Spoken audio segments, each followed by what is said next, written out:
Bom dia, pessoal. Bom dia a todos. Vamos agradecer novamente a presença e dar início ao trabalho, aí, as apresentações na manhã de hoje. Vamos conversar com o Denis, que vai falar sobre o SIAG e as inovações todas, dando continuidade muito ao que foi apresentado ontem. Acho que a maioria de nós estava aqui na apresentação ontem, né? Um prazer receber, Denis. Muito obrigado novamente pela participação. E, ao final, a gente abre para fazer algumas perguntas, discussões, fazer uma conversa um pouco mais informal, tá bom? Obrigado, Denis. Eu acho que o projetor desligou, não desligou? A luz está apagada. Desligou.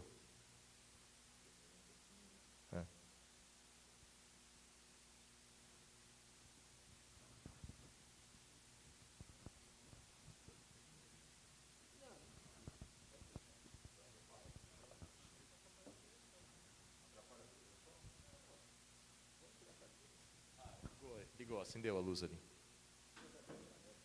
Acendeu a luz.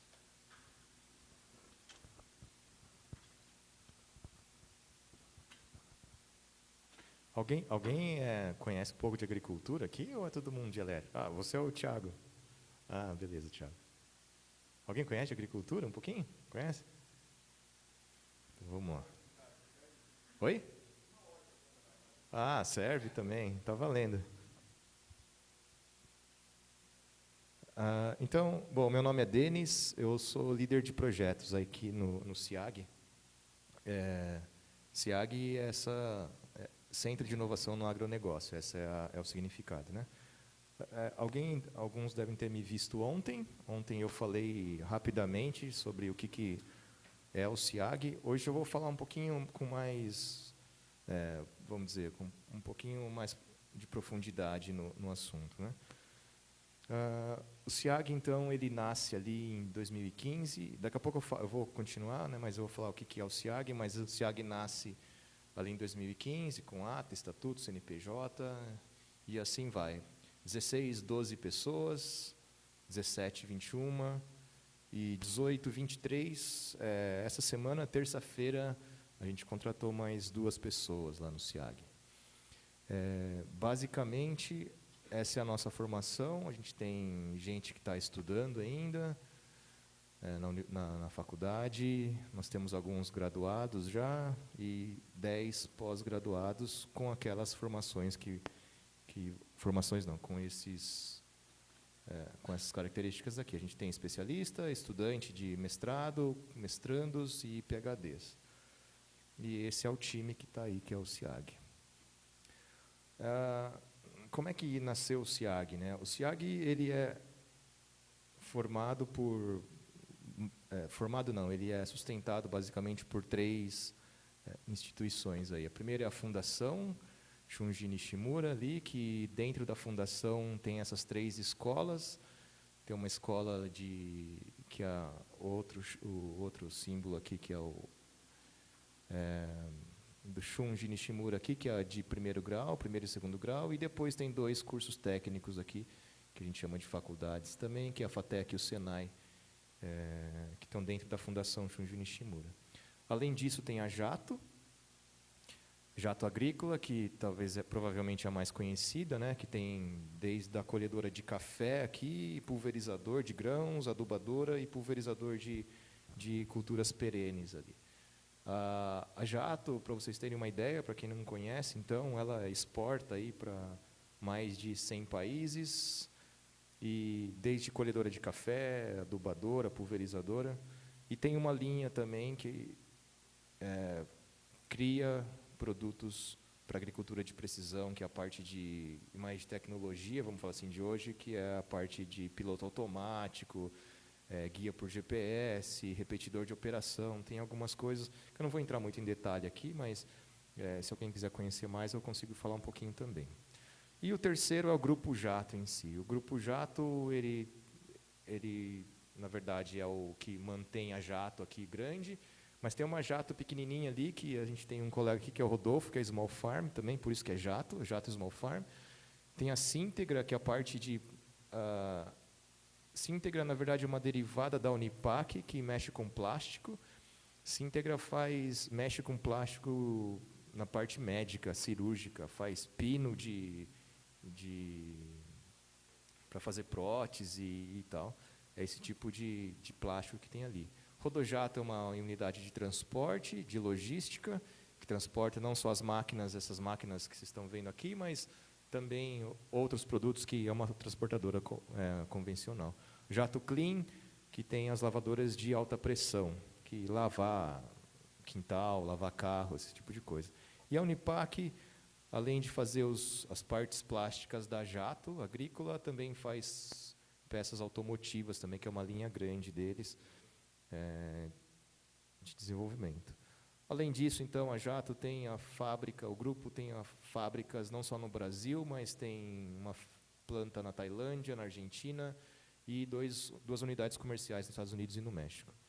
E um centro de pesquisa lá em Pompeia também. Bom, enfim, o SIAG, a gente caminha entre esses 3 sistemas que vocês estão vendo aqui na tela. Tá? E eu vou mostrar então o que a gente tem feito um pouquinho para algumas unidades de negócio. Antes disso, eu vou passar então qual que é a proposta do SIAG. Eu perguntei se alguém conhecia de agricultura, né? Assim, a agricultura, a gente fala que a tropical ela é muito diferente da agricultura do hemisfério norte, né? Que foi comentado ontem. Aqui, abaixo da linha do Equador, a gente tem muita chuva, a gente tem muita praga, a gente tem uma diversidade de solos muito grande. Solos, infelizmente, que vão desde rico a pobre, então assim, a gente tem que tratar de tudo isso. Né?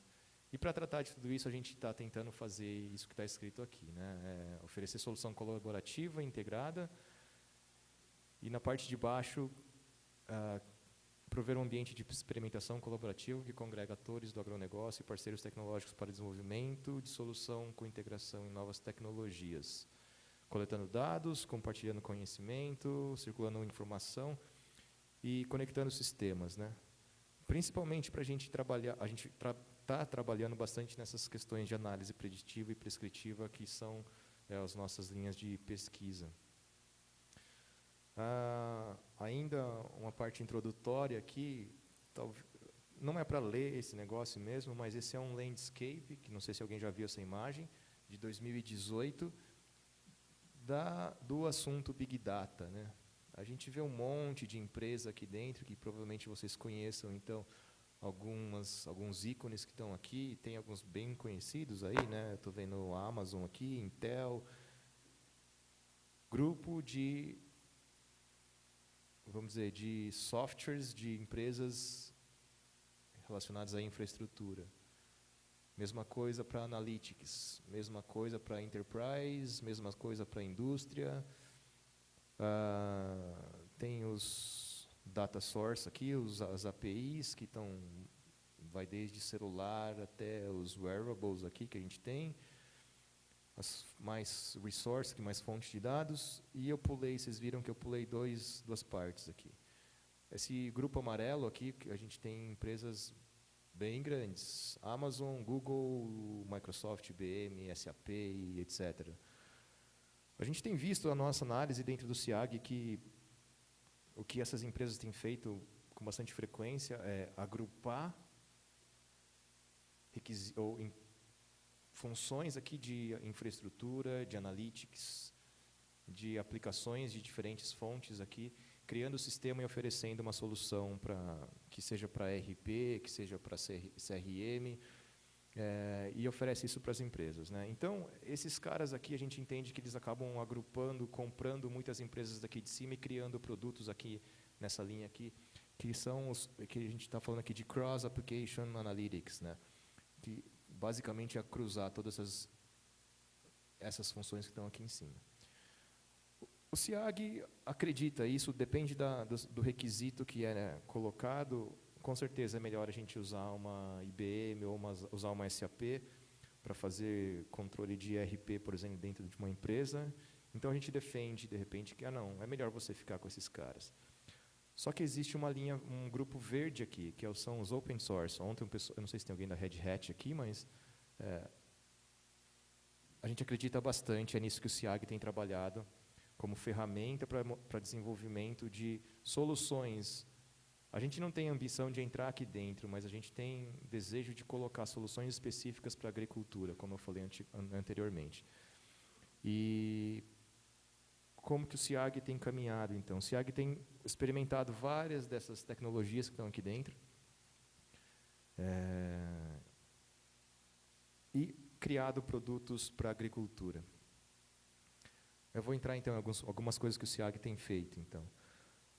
Como eu falei para vocês, tinha uma Jato, um símbolo da Jato pequenininho ali, do grupo Jato, que é Jato Small Farm, e um dos produtos dele é esse daqui, é um costal, para quem conhece de novo agricultura, isso daqui é aquele costal que você tem que bombar aqui, e esse daqui não, o costal normal é esse que você tem que fazer uma pressão aqui dentro, criar uma pressão aqui na mochila, vamos falar assim, que você está aqui, que tem produto químico, e você joga isso na planta, né? O que tem de novidade aqui? Esse daqui não precisa mais fazer essa pressão manual. Isso aqui você tem uma bomba aqui e que ela gera pressão e ela empurra o seu líquido aqui. Você com um gatilho, como a gente está vendo aqui, você aperta e sai. E a gente está vendo a mão esquerda aqui do operador livre, né? Então você tem o controle de vazão de pressão muito melhor do que se fosse no manual, que é o antigo. A gente ajudou, então, a Small Farm a desenvolver, aliás, eles fizeram, a princípio, esse controlador desse negócio aqui. O Rodolfo depois pode ficar bravo comigo ou não, mas o desenvolvedor desse controlador aqui está aqui, depois vocês podem conversar com ele também. Mas o negócio daqui era assim, se vocês verem, existem 2 botões aqui, basicamente, certo, Rodolfo? Que faz todo o controle disso daqui. E o controle, existe um monte de controle aí dentro, tá? Então, para a gente começar a desenvolver alguma coisa, a gente pensou, 2 botões, quantas funções tem? O Rodolfo pode falar aqui, mas existe um monte de função dentro desse negócio. Ele faz muita coisa. A gente, então, ajudou o Rodolfo a desenvolver um aplicativo, um software que tire aqueles 2 botões ali e gere uma tela bonitinha onde você tem a interação com o usuário bem melhor ali, e não só com os 2 botões. E fora que ele fica aqui do lado, né? Assim, quando você está aplicando, trabalhando, é bem complicado de você ficar mudando parâmetros aqui. Isso daí, hoje, a gente tem um aplicativo, então, que passou a ser feito no celular, e você tem muito mais função, você consegue controlar isso de uma forma bem melhor. Além disso, aliás, até antes desse controle nascer, a gente tinha uma dúvida também que a gente colocou para eles, né? Como é que a gente garante que esse pulverizador passou por uma certa região que você tem que aplicar esse produto químico? A gente tinha esse problema de rastreabilidade, isso foi compartilhado com a gente, e aí também a gente ajudou a desenvolver uma outra ferramenta, que eu vou passar nela antes de falar do controle desse costal mesmo. A gente, então, ajudou a Jato Small Farm a desenvolver, a gente criou um site aqui, um portal na web, que a gente consegue criar, então, um trabalho para esse costal ir lá e executar. O que basicamente tem que fazer? Você tem um mapa, você consegue criar a área que você tem que pulverizar, você cria esse trabalho, coloca qual que é o volume que você quer aplicar, quem vai aplicar, o operador, etc. E isso gera um trabalho, então, que fica aqui na aba de pendentes. Aqui é a segunda tela, né? A gente está na aba de pendentes aqui.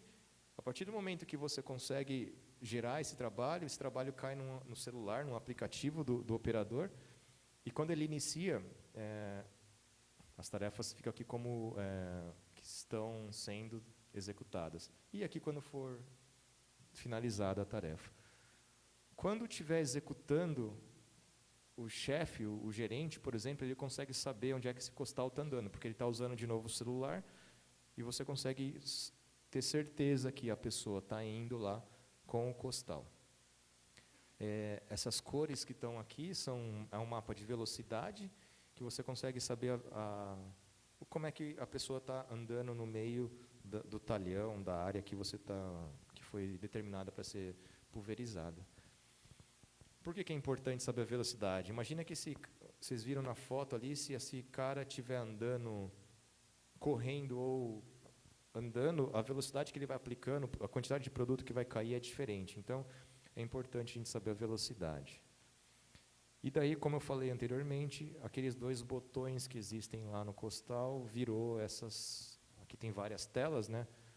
Mas isso daqui é o trabalho do SIAG junto com a Small Farm de você criar, transformar aqueles 2 botões numa interface mais amigável aqui para o usuário trabalhar. Como eu falei, esse produto ele não tem só a função de pulverizar, mas além de pulverizar, ele também tem a função de, vou falar de um jeito mais fácil, mas ele dá certos tiros com quantidades específicas de produto que foi determinado, que a gente pode falar aqui quanto que a gente quer que seja jogado na planta lá, né? Para não jogar mais e nem menos produto químico em cima das plantas. Bom, tem várias outras funções, como vocês podem ver. Imagina que tudo isso era feito em 2 botões, com 2 botões. Então, essa, eu estava falando com o Marcelo, assim, a questão de usabilidade, aqui essa era uma questão bem forte que a gente tentou melhorar aqui. Toda a parte visual foi feita com a Small Farm, a questão dos botões, e a gente ajudou a implementar e criar toda essas telas que estão aqui. Isso foi com a Small Farm. Agora, mudando um pouquinho de assunto, saindo do controle e da pulverização, aqui nós estamos falando da qualidade da pulverização. Na agricultura, assim, é muito importante a gente saber como é que está, se a gente está depositando o produto químico de forma certa ou não. Aqui, nessas 2 fotos que vocês estão vendo aqui, o agricultor consegue colocar um pigmento, um contraste dentro do tanque da máquina, e conforme ele vai aplicando, não fica desse jeito aqui, tá? Mas o produto ele é branco, ele fica branco, mas se a gente colocar uma luz, que o pessoal chama de luz negra, mas na verdade é a luz aí com um certo comprimento de onda, que dá essa imagem que vocês estão vendo aqui, nessas 2 fotos da esquerda, da esquerda. E esquerda minha, né? E aí eu posso perguntar para vocês, e quando o cara aplica, qual que está certo? Esse daqui ou esse daqui? Na verdade, depende. Depende do produto que ele está aplicando, depende se ele tem adjuvante ou se não tem. Tem um monte de questão para determinar se um é certo ou se o outro é errado. Enfim, como isso é uma decisão do agricultor, o que faz esse aplicativo? O cara vai lá, pulveriza com um produto, né, que já está o traçante aqui dentro, e daí ele vai falar assim, não, eu quero que minha aplicação fique desse jeito aqui. A gente sobe essa foto, então, para o aplicativo, tira a foto com o aplicativo, e aí o aplicativo usa essa foto como base, e todas as outras folhas que ele pegar para analisar, o aplicativo compara com essa folha que a gente falou que é a base aqui. Ele começa a tirar várias fotos, ele pode subir várias fotos aqui para o aplicativo. Cada foto que ele tira, o aplicativo classifica já entre uma aplicação, uma comparação com aquela folha ruim, se ela está boa, se ela está excelente ou se ela está em excesso. Que é a questão aqui, se provavelmente essa aqui é a base, essa aqui vai estar excesso, provavelmente a classificação dessa folha seria o cinza ali, tá? E isso você pode fazer para várias folhas e no final o aplicativo te dá uma média e ele fala se a sua aplicação está conforme o necessário, o desejado ou não. Isso foi feito junto também com a Small Farm, mas com a Jato Agrícola, que é aquela que tem aquelas máquinas maiores também. Isso é um desenvolvimento mais específico dentro do SIAG. Não sei se vocês conhecem, mas isso aqui são armadilhas. Armadilhas para atrair inseto. Tá? Na agricultura isso é um problema bastante grave. E específico, essa verde que está aqui é uma armadilha para algodão. O que tem aqui dentro? Deixa eu passar uma foto, daqui a pouco eu volto na outra. Mas dentro ali dessa armadilha verde aqui, tem essa barrinha laranja, que na verdade é um feromônio, é um produto para atrair os bichos, os bicudos, na verdade, que é esse tipo de inseto que está aqui dentro. Ele atrai e esses bichos não conseguem sair daqui mais. Qual que é a proposta do desenvolvimento aqui do SIAG? A gente não desenvolve a armadilha e nem o feromônio que está aqui dentro, não. Mas isso daqui é do SIAG, né? Aqui dentro então tem uma caixinha, aliás, aqui tem uma caixinha, aqui dentro tem uma placa, tem uma bateria, tem um controlador, tem uma câmera, alguns sensores. Então, como vocês veem, isso aqui ele é, vamos dizer, ele não precisa de energia para funcionar, ele tem uma placa elétrica, uma placa fotovoltaica aqui em cima, ela se comunica entre elas, como vocês podem ver, a gente coloca isso em volta de um talhão aqui, em volta de uma área. Essa área era uma área de algodão, e o que o agricultor estava desconfiado aqui? Eu vou tentar explicar rapidamente como é que isso é feito. O algodão, isso aqui é uma cultura de algodão. No algodão, quando você colhe o algodão, todos não, mas os bichos, aí, os bicudos, eles migram para as áreas ao redor. Nesse caso aqui, o agricultor desconfiava que os bicudos eles migravam para essa área aqui, ó, que é uma área de floresta, que era uma reserva que tinha do lado da área de plantio. Ele desconfiava que os bicudos vinham para cá, ficavam alojados aqui, e na próxima safra esses bicudos voltavam para cá e começavam a destruir a plantação de algodão dele. Ele desconfiava disso, por isso que foram colocadas, se vocês forem ver, tem bem mais armadilha, está bem mais denso as armadilhas aqui do que aqui. No final, eu não estou com a foto aqui, mas a sacada do agricultor, o que aconteceu? Descobriu que o bicudo não vinha para cá, na verdade. O bicudo acabava vindo para essas duas áreas aqui do lado, a de cima, a da direita e da esquerda aqui, que era plantado cana de açúcar. Os bicudos ficaram escondidos aqui. Como é que a gente descobriu isso? Porque as armadilhas começaram a alertar o agricultor que tinha bicudo, tinha inseto nessas 4 armadilhas aqui, né? E qual que é a proposta aqui então? Então aqui vocês estão vendo, cada linha dessa é uma armadilha, bom, aqui está escrito que o talhão é de algodão, o status que elas estão, e se tem, aqui está escrito contagem, se tem ou não tem bicudo nessa armadilha, que é isso que vocês estão vendo aqui. Então, de tempos em tempos, essas armadilhas elas comunicam entre si, elas mandam as fotos que elas tiram, que é essa foto que a gente já mostrei para vocês, e essa foto chega até um nó que tem comunicação com a internet e que manda isso para o dashboard do gerente, e ele consegue saber se tem que ir lá trocar o feromônio ou limpar a armadilha ou não. E isso determina se o agricultor tem que pulverizar ou não a área também. Além disso, a armadilha ela tem 2 sensores de temperatura e de umidade, que a gente monitora a temperatura e a umidade, que a gente queria tirar uma correlação para saber se quando que é a tendência de ter mais bicudo ou não. Provavelmente quando a gente estiver com maior temperatura e umidade é quando a gente acha que tem mais bicudo. Então, assim, isso era...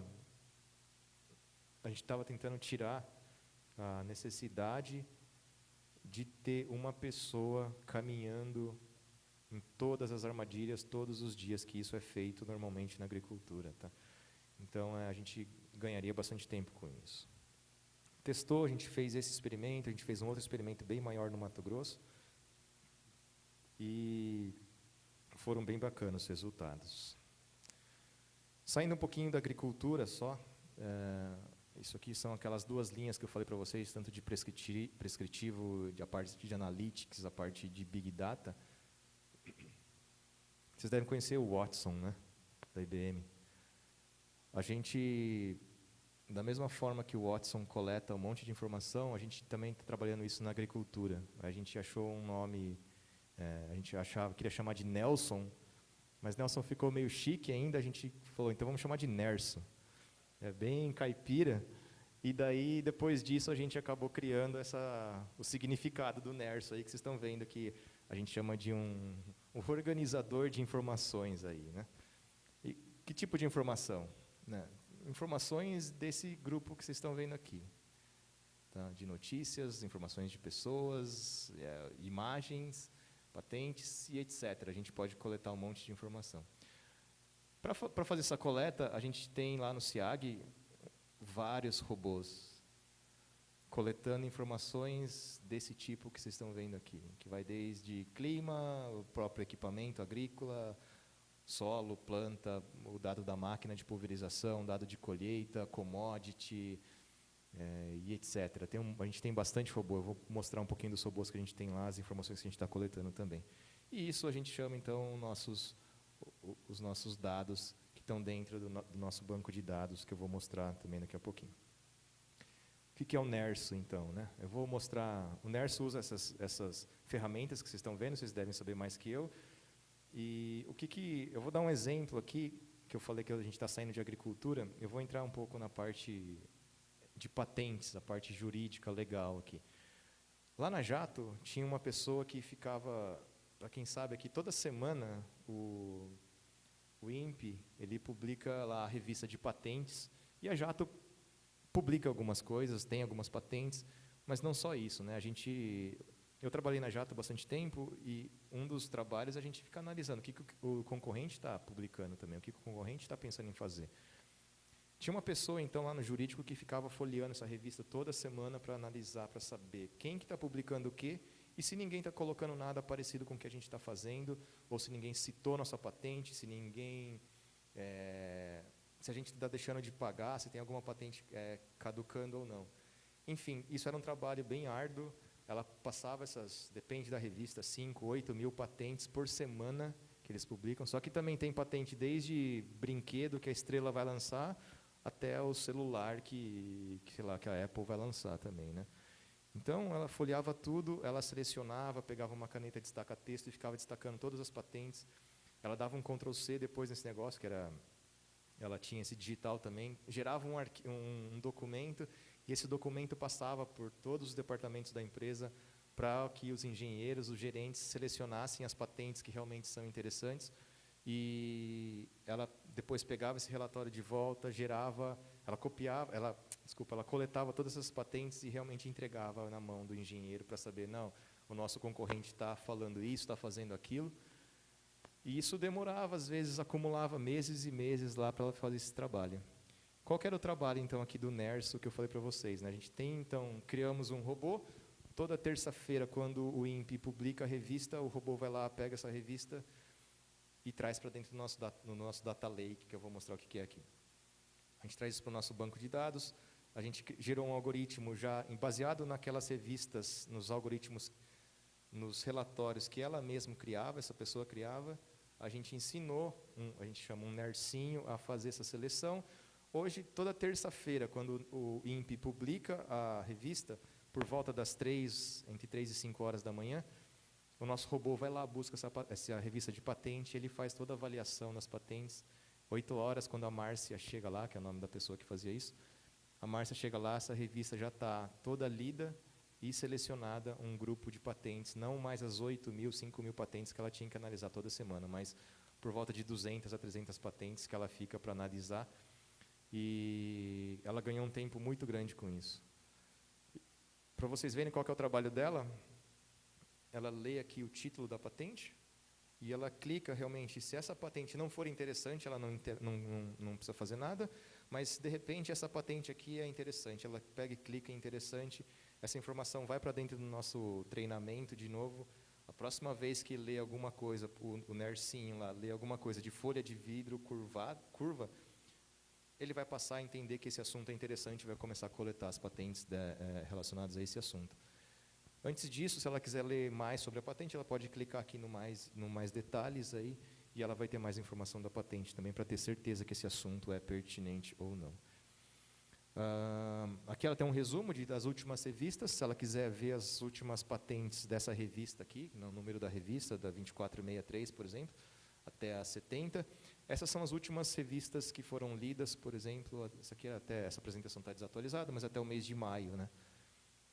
Ela clicou que eram interessantes 83, o NERSO classificou 900 patentes aqui, e tem algumas também que ela coloca em acompanhamento, além do NERSO só ler e achar o assunto que realmente é interessante, o NERSO também sabe das patentes que a Jato publica, e o NERSO, toda vez que um número de uma patente da Jato é citado, ele traz aqui a contagem das citações que as patentes da Jato foram publicadas nessa revista. E isso, a Márcia tem esse acompanhamento, e isso é feito toda semana.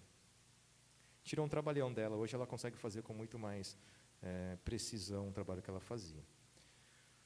Uma outra coisa, saindo de patentes, a gente, como eu falei para vocês, a questão de notícias.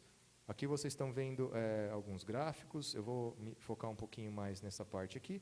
Aqui são títulos de notícias de algumas fontes aqui que vocês estão vendo, que vai do Universo Agro, Portal do Agronegócio, AgroLink, Valor Econômico.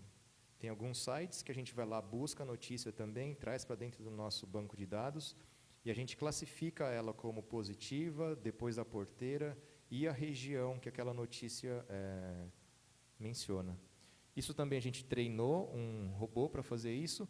Hoje o robô classifica isso de forma automática.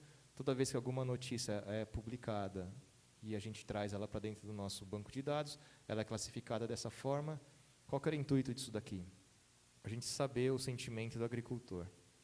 A gente tem aqui um gráfico mostrando que nessa semana aqui, as notícias dessa semana, isso aqui não é atual, mas nessa semana em específico, as notícias eram mais positivas do que negativas. E algumas, na última parte, elas eram neutras. Né? E falando se era dentro da porteira, fora da porteira, também a gente tem essa informação. E a gente tem um gráfico do sentimento do agricultor reportado pelas notícias. Então, isso daqui são as notícias, e eu falei também que a gente pega dado de pessoas. Nesse caso aqui, a gente tem visitado sites de concorrentes nossos do Facebook. De novo, o Facebook são dados públicos, a gente não tem nada de entrar e de quebrar a privacidade de nada. A gente simplesmente coleta as curtidas ou não curtidas, comentários em cima dos nossos concorrentes, e da Jato, inclusive, para a gente saber como é que está os clientes dessas empresas aqui. A gente sabe, consegue ver quem curte Massey, quem curte New Holland, Plow, Stara e Jato também. Então, a gente fica monitorando os sites. Esse é o intuito da gente coletar as informações. Eu falei, então, aqui que o NERSC consegue ler, ele consegue interpretar, ele consegue classificar algumas notícias e patentes. Além disso, a gente fala que o NERSC consegue enxergar também. Lembra que tinha um ícone ali de visão? Isso daqui é um banco de dados de raízes de soja. Tá? Também tem um parceiro nosso que tem feito essa classificação aqui, ele consegue enxergar nessas raízes nematóides. Nematóides são doenças de raiz, e ele tem que classificar isso daqui, para saber, vocês estão vendo, nota 4, nota 5, nota 3, da severidade da infestação desse nematóide que está colado nessas raízes aqui, que a gente, leigo, olhando isso daqui, parece que está tudo igual. Né? Tudo bem, tem cores diferentes aqui, mas, se vocês forem ver, tem nota 5 aqui mais claro e um nota 5 escuro, ou seja, a cor não é o importante. Enfim, a gente pegou esse relatório também, todo classificado, pegamos essas raízes que não foram classificadas, mas, lógico que sem a nota, a gente criou um algoritmo também para classificar isso daqui, e o resultado assim, é bastante interessante. Vocês estão vendo duas linhas aí, uma linha de aprendizado e uma linha de acurácia, azul de aprendizado e a vermelha de acurácia. Lógico, no começo a gente aprende bastante, o algoritmo aprende bastante, depois ele já aprendeu, ele começa a estabilizar o aprendizado, e a acurácia também, de certa forma, começa a se estabilizar. A gente acerta hoje, a gente consegue uma acurácia de quase 90%, como vocês estão vendo aqui, de acerto para classificar se a raiz tem ou não tem nematóide, se ela está ou não está doente. Isso daqui, para vocês terem ideia, isso é feito manualmente, a pessoa tira foto no campo, traz para o laboratório e fica analisando. Essa daqui eu acho que é nota 5, aí ele dá nota 5. Essa aqui eu acho que é nota 1, ele dá nota 1. Ou seja, tem muita interpretação da pessoa aqui. A intenção era a gente tirar esse viés da pessoa e a gente fazer isso de forma automática e garantir a qualidade dessas análises. Né? Da mesma forma, ainda na questão de visão, aqui é uma imagem de drone, as duas primeiras só, desculpa, da direita aqui, essas duas, então, essa daqui são fotos de drone, a gente está classificando o que é solo exposto e o que é planta. A intenção é a gente medir a área de cobertura, que está essa área, até a gente, se tivesse resolução, esse drone não estava com uma câmera tão boa para ter esse tipo de resolução aqui, mas aqui foi uma foto tirada de celular, e que a gente está tentando também identificar o que é planta e o que realmente é planta que a gente quer, né, que nesse caso o milho, ou a erva daninha aqui do lado, coisas que não eram para estar aqui. A gente tem trabalhado nisso também e classificado, então, o que é erva daninha e o que é milho. Se vocês forem ver aqui, hoje a gente tem um classificador também de imagem para a gente falar para o agricultor, tem muita erva daninha, vamos pulverizar, vamos aplicar um veneno, vamos matar essa erva daninha. Ou não, você está com uma cobertura de milho bem feita. Então, esse é o objetivo dessa outra linha de pesquisa, que vocês estão vendo algumas fotos aí, algumas bem fáceis, outras não. Se vocês forem ver, aqui está um erro típico, né? Isso daqui, para quem conhece milho, isso aqui não é milho, isso aqui é uma grama, é um mato que está ali, e ele classificou como milho, na verdade. A gente está aprendendo. Bom, de forma geral, isso é o que a gente tem feito. Eu vou só finalizar aqui, tentando sumarizar tudo que eu falei, né? O SIAG, então, a gente tem criado muito robô para buscar dados em vários lugares, como eu mostrei para vocês. Não só dados, banco de dados, dados, publicações da academia, né, e lá em cima tudo que é público, né? E a gente não entra nessa área aqui. Então, tudo que é legal, a gente, dependendo da necessidade, a gente cria um monte de robô. Nós trazemos tudo isso para o nosso data lake, que a gente chama, dados estruturados, não estruturados. A gente acumula tudo isso aqui e, como eu falei para vocês, o Nerso, então, ele consome esses dados aqui, a inteligência, vamos falar, está aqui, a gente processa tudo, estrutura esse negócio e a gente cria os dashboards. Como eu falei, é um exemplo bem legal, aquele das patentes. Então, aqui o Nerso lê a patente e aqui a Márcia, que era a pessoa que fazia, ela consegue enxergar todas as patentes que foram selecionadas daqui. E isso aqui é muito importante, a gente não está tirando o trabalho de ninguém, na verdade. A gente está dando uma ferramenta para essa pessoa trabalhar de forma mais eficiente. Então, o especialista, ele continua olhando lá as patentes, só que o trabalho que ele tem para selecionar é muito menor. E todo o treinamento que ele faz aqui, ele alimenta de novo o Nerso aqui, e o Nerso cada dia vai aprendendo coisas novas e, de repente, devolvendo mais ou menos patente de certos assuntos que ele entende que é importante ou não. Então, de forma geral, assim, a gente pode entender isso com as imagens da folha do milho, da raiz, ou da pulverização, das armadilhas, tudo isso, todos os dados hoje do SIAG estão aqui dentro desse Data Lake, e o Nerso, de certa forma, tem consumido tudo isso. O que tem dentro do Data Lake hoje lá? A gente tem dados aqui de todas essas commodities que estão aqui vendo, né, isso é preço, né? Algumas informações do setor automotivo também, que a gente tem uma unidade que mexe com algumas coisas automotivas, ou seja, isso aqui é a quantidade de robôs e a quantidade de linhas que a gente fala de informações, né? A gente tem 50 robôs aqui, um robô rodando no USDA também, toda vez que publica alguma coisa. Dados de clima também, acho que, se não me engano, o Clima Tempo publica, e o que é público, a gente tem um robô coletando lá todo dia de várias cidades. Como eu mostrei, patentes, por que 6? Na verdade, são 6 sites diferentes que a gente coleta informação de patente, não só no INPE aqui no Brasil, mas também fora. Como eu falei, do Facebook, a gente tem os 5 robôs daquelas 5 empresas que eu coloquei ali. Tinha 4, na verdade a quinta é a Jato. Notícias agrícolas, daqueles fontes de sites de notícias que eu falei para vocês, a gente tem bastante também. E, como eu falei, do automotivo, embalagem, da parte plástica, a gente coleta também.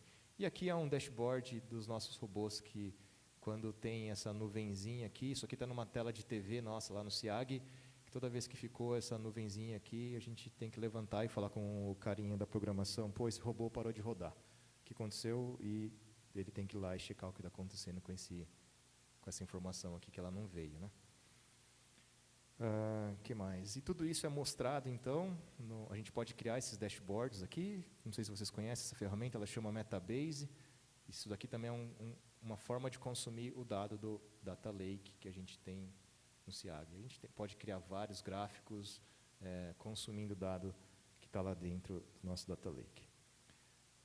Na verdade, a gente não acredita muito isso daqui depende da pessoa, isso aqui é bacana. É legal ter todo dia você chegar no teu computador e enxergar como é que está certos assuntos. A gente acredita bastante nisso daqui. A gente já fez alguns testes, mas a gente tem um outro nome aí que é a Maju. Maju tem um número de celular que eu não vou passar ainda para vocês, porque está em teste, mas a gente consegue consultar, consumir dados do nosso data lake também via WhatsApp.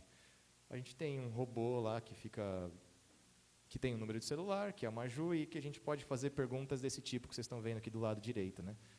A gente chama ela Maju, ela responde lá de forma automática, né? E aí você pode perguntar, por exemplo, qual que é o clima lá em Pompeia. Ele está com esse dado dentro do data lake, e aí ela responde para você dessa forma que está ali, né? Que falando da temperatura.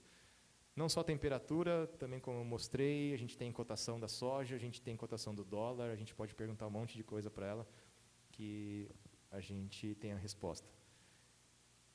Essa é uma forma da gente interagir com o usuário e consumir o dado do SIAG sem ter que instalar nenhum aplicativo a mais, sem ter que criar nenhum dashboard a mais. Então, a gente acredita bastante nisso daqui. A gente está trabalhando não só no WhatsApp, mas também, como está escrito aqui, com o Facebook, com o Messenger do Facebook, para entregar mais informação para o agricultor. Beleza? Acho que é isso que eu ia falar do SIAG, em 40 minutos já. O meu contato está aí, se vocês quiserem. Não sei como é que Marcelo vai fazer, se vai ter pergunta, se vai... Enfim, meu contato está aí, se alguém quiser fazer alguma pergunta, estou à disposição. Ótimo. Pessoal, parabéns, obrigado de novo, Denis. Eu tenho várias perguntas, mas eu vou deixar as minhas. Alguém gostaria de perguntar alguma coisa?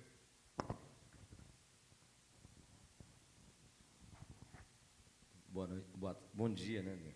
Eu estou boa noite já. Eu queria entender um pouquinho como é que funciona essa coleta de informação de preço aí. Me interessou essa questão. Você consegue me abrir? Por exemplo, nessa da Maju aí que você falou aqui no final. Então, assim, é que eu falei, eu não tenho nem autorização de passar o número dela ainda, que esse número está lá interno do SIAG. Mas, enfim, o que acontece aqui é como eu expliquei, a gente tem todas essas... Acho que dá para ler aqui, mas são vários robôs que estão inscritos aí. A gente vai em vários sites, a gente consegue fazer uma média, não sei se está escrito média ali. O valor... A gente tem que selecionar, lógico, a cultura que a gente quer. A gente cria um robô, sei lá, você quer saber a cotação da soja, então, lá no Mato Grosso. Onde é que tem uma publicação bacana que você acha, pô, essa informação é confiável? A gente cria um robô e a gente vai buscar, então, nesse site, onde é que está essa informação. Você não precisa mais entrar nesse site. A intenção é que esse robô vá lá todo dia, tenha uma notícia nova, uma variação, traz isso para dentro do SIAG e a gente disponibiliza isso para você via, por exemplo, o WhatsApp. Você consulta lá. Uma demanda que teve da Small Farm. A Small Farm tem uma fábrica na Tailândia. Eles têm que ficar exportando, trazendo matéria-prima e produtos também. A questão da moeda é muito importante. Como é que está a cotação da moeda lá na Tailândia, aqui no Brasil, no México, que eles também têm outra planta? Onde que compensa fabricar, por exemplo? Então, toda hora eles estão cotando e entrando no site lá do Banco Central da Tailândia, do México, para ficar vendo, pô, não, é melhor eu fazer aqui e fazer lá. É a mesma coisa que eu entro aqui hoje, a gente fez isso para eles, a gente tem um robô específico para buscar a cotação da moeda da Tailândia e a gente traz essa informação para eles no WhatsApp deles hoje. Então, é por demanda. Você quer saber o preço da soja, vamos procurar o preço da soja. Quer procurar o preço do... A gente sempre dava um exemplo, eu tirei daqui, mas o preço da caixa de laranja, por exemplo, o que quiser. A gente cria um robô específico que vai buscar a informação. E é no estilo aquele PLN, programação de reconhecimento dos textos e tal? Exato. A parte de inteligência é por aí. Não tem... se vocês olharem aquela questão das patentes, né? A patente não tem a gente sempre fala que a patente não tem uma palavra-chave que ela vai buscar aqui dentro e que o robô volta, mas tem um contexto, tem toda uma parte interpretativa. A gente dá o exemplo aqui, a gente tem a unidade de plástico lá, né? Se a gente falar de tampa, eu podia colocar uma palavra específica, tampa. É importante, tampa de um galão, tampa de um reservatório, isso é importante. Mas se eu falar, de repente, tampa de bueiro, sai fora. Só que, de novo, tampa de bueiro talvez não, mas se eu falar tampa de bueiro de plástico, aí volta a fazer sentido. Então, a questão não é a gente ficar entuchando um monte de palavra, mas em si entender o contexto que tá perfeito. Tinha algumas aí. Acho que temos tempo. Denis, parabéns aí pela apresentação. Eu queria saber qual é o modelo de distribuição dessa informação que vocês têm dentro do SIAG. Por exemplo, vocês fazem isso através de comercialização da informação, de serviço, é consumo próprio, por parceria com empresas? Acho que isso é realmente, acho que é legal a pergunta. O SIAG é uma instituição privada sem fins lucrativos. A gente não tem, dificilmente a gente vai sair com um produto do SIAG. Então, o que a gente tem feito são parcerias, a gente desenvolve junto e, assim, provavelmente a comercialização é do parceiro. A parte de propriedade a gente vai discutir, conversar, mas, assim, não é... Tem a parte de consumo próprio das empresas do grupo, como eu mostrei ali, mas a gente tem parcerias com outras instituições já. A gente já está conversando com algumas instituições e fazendo esse tipo de trabalho que eu falei aqui para vocês. Então, a gente está aberto a parcerias, se quiser conversar, a gente está aí para conversar e para desenvolver junto.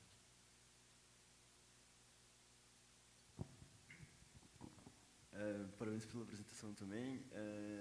Essa Maju, vocês vão disponibilizar para o agricultor ou só para os parceiros? É a mesma coisa, isso é conversável. Hoje só está com os nossos internos ali, aquele triângulo que eu mostrei para vocês lá, né? A gente tem alguns grupos aqui de WhatsApp que a gente consegue colocar Maju dentro do grupo, aliás, e todo mundo consumir. A gente não tem um modelo de comercialização desse negócio ainda, da Maju, mas, de novo, isso é para a gente conversar e a gente vai abrir para quem tiver interesse. Eu queria fazer outra pergunta. Aquele mapa que você mostrou do costal, vocês têm aplicação para, por exemplo, gafanhoto, para ele passar veneno?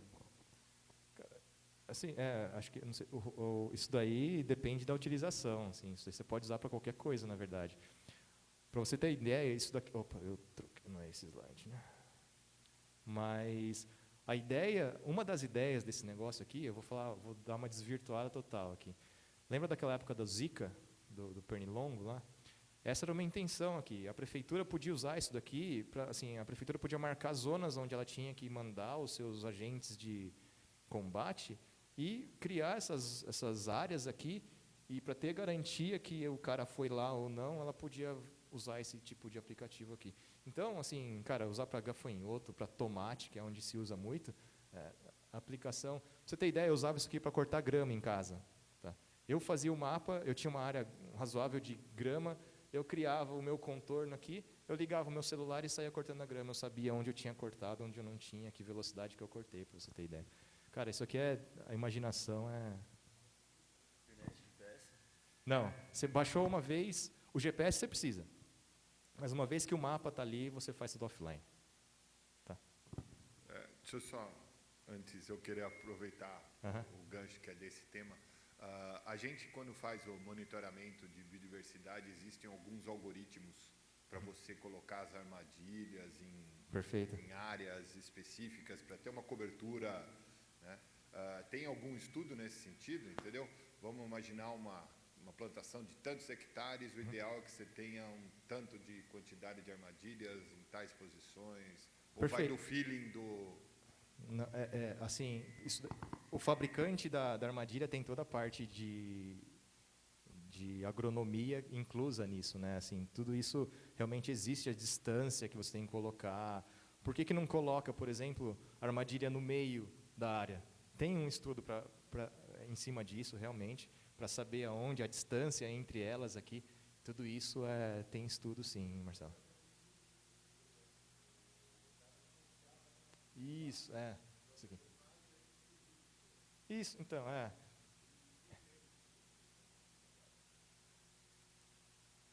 colocar do nosso negócio ou sem o nosso negócio? Eu não, assim, de novo, eu não, assim, a gente está falando isso daqui de uns $100 aqui em cima, tá? Mas isso daqui, cara, isso aqui é comercial, isso aqui não é nosso, tá? Mas, de novo, isso aqui, $100, estou falando de um protótipo que a gente fez, sei lá, 50. Tá? É mesh, é uma rede mesh. Então, a gente consegue colocar... A ideia, não sei se dá para ver ali, eu não vou alcançar, deixa eu apontar com o mouse ali. Se você olhar aqui em cima, a sede da fazenda está aqui, ó. Tá? Não está apontado aqui, mas aqui tinha mais uma armadilha. Ela é mesh, então ela tem que ir conversando com todas as armadilhas até chegar no nó onde tem a conexão para chegar a informação para a gente aqui. Tá? Então, elas se comunicam, elas mandam a informação para a mais próxima até chegar no nó que consegue enviar a informação para a gente. É uma rede mesh, então. Opa, eu tenho 2 perguntas, na verdade. A primeira é aquela da patente. Você falou que ele identificou 900 e aí a Márcia marcou que apenas 80 eram relevantes. Exato. Houve uma diminuição. Quanto que ela identificava antes? Era milhares? Foi legal, boa pergunta. Eu não expliquei aqui, de novo, a questão por ter corrido, né? Tá, aqui tem uma pergunta assim, ó, qual a confiança que gostaria de ter nos relatórios? Quando a gente treinou esse algoritmo para começar a fazer esse sistema aqui, a gente pegou o relatório que ela fazia daquela revista específica. Imagina que é essa revista aqui, essa revista 2463. A gente pegou o relatório dela, esquece que, vamos dizer que ela não esteja aqui, mas a gente pegou esse relatório que ela fez dessa revista, que são as 94, a gente treinou o robô. Robô, você tem que pegar as 94, 100%. 100%, isso, o que é 100%? 100% é aquilo que ela, a Márcia, acha que é relevante, que é isso que ela selecionou aqui. A gente começou a folhear essa revista, a gente chegou e voltou para ela, Márcia, mas essa daqui também não é importante? Ah, essa daqui também não é importante? A gente começou a ver que, além do 100% dela, se a gente fosse, vamos falar em porcentagem, se eu aumentasse isso para 110%, eu estou trazendo mais informação para ela. Ela perdia coisa. Eu acho que isso é humana, não tem como ela... Imagina, não tem o número aqui da quantidade de patentes que tinha, mas é absurda a quantidade de patentes que ela tem que folhear. Ela perdia um monte de coisa. Então, essa porcentagem aqui, se a gente deixar 100%, ela vai trazer 100% daquilo que eu te falei, do treinamento que a gente fez. Isso que a Márcia fez e o que o Nerso classificou. Ela consegue variar esse valor aqui se ela quiser trazer mais ou menos patentes. Ela quer aumentar o raio de cobertura dela ou pode ficar dentro do que o Nerso está falando mesmo. 50 vai voltar, vamos dizer, 50% é 50%. Pode ser que sim, pode ser que não mesmo. Hoje eu tenho trabalhado por volta de 90% ali, para o Nerso ficar bem focado naquele assunto que ela acredita que é importante. Ela pode variar aquilo ali e abranger mais ou fechar o filtro. Um passa alto ou passa baixo, ela consegue regular aqui. Não sei se era isso. Era isso mesmo. E ele vai aprendendo? Exatamente. Toda vez que o Nerso ele pega essas 94 aqui e joga para a base de treinamento de volta dele. Então, ele garante que na próxima vez que algumas dessas patentes aparecerem de novo na revista 71, por exemplo, aqui, essas daqui com certeza vão estar dentro do próximo relatório. Então, aquela questão de retroalimentação da informação, isso sempre acontece. Perfeito, obrigado. É só uma bem rápido. Vocês têm programas de incubadora de startup, alguma coisa assim? Ou vocês fazem Você estava parceria? ontem ou não? Não. Então, ontem a gente explicou, na verdade a gente está num ecossistema lá em Pompeia que a gente está criando, isso é legal para o Thiago depois lá, eu queria que ele conhecesse, mas existe, você está aberto lá também para vocês conhecerem, nós estamos começando esse movimento e uma das ideias é a gente começar a fornecer esse tipo de tecnologia para as startups ou para quem quiser lá também. A gente tem uma escola de Big Data lá, na FATEC, que a intenção é exatamente começar a incubar essas ideias lá dentro e começar a sair produtos, startups e o que for. Pessoal, vamos fazer mais uma pergunta, senão tem intervalo do coffee break aí.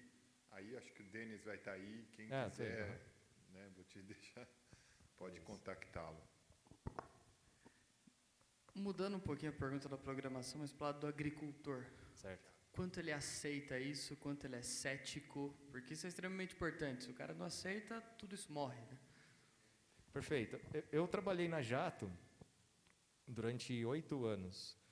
8 anos, nos meus últimos 3, 4 anos, fiquei bem focado na área de pesquisa. Você está certíssimo, assim, a agricultura é muito conservador, muito conservador. Fiquei um bom tempo frustrado, a gente pesquisava um monte de coisa, fazia um monte de ensaio, provava para ele por A mais B que esse negócio tem retorno. E o cara, não, mas eu vou fazer como meu pai fazia, como meu avô fazia e assim para trás. Cara, isso é uma briga muito forte ainda que... Eu tinha um outro gráfico aí que eu não mostrei, mas aquele gráfico de normal, assim, dos early adopters, assim, tem o caos aqui no meio, né? Que, cara, isso é muito difícil na agricultura. Você está certo. A questão de time to market que a gente fala, quando que é a hora certa de lançar esse negócio? Isso é bem complicado, bem complicado. E acho que vai bem na linha que o Marcelo estava conversando com ele um pouquinho antes. A questão de usabilidade também é muito importante. Depende da linguagem que a gente entrega. Será que o agricultor consegue consumir? Isso é até para o Rodolfo, que está aqui, que é da Small Farm. Será que que o agricultor prefere? Ver 2 botões ou essa tela aqui? Entendeu? Eu não sei. Mas isso é muito da usabilidade. Uhum. Eles estão testando agora. O Rodolfo está aí, depois a gente pode conversar com ele também. Ele é o cara que está testando isso no campo.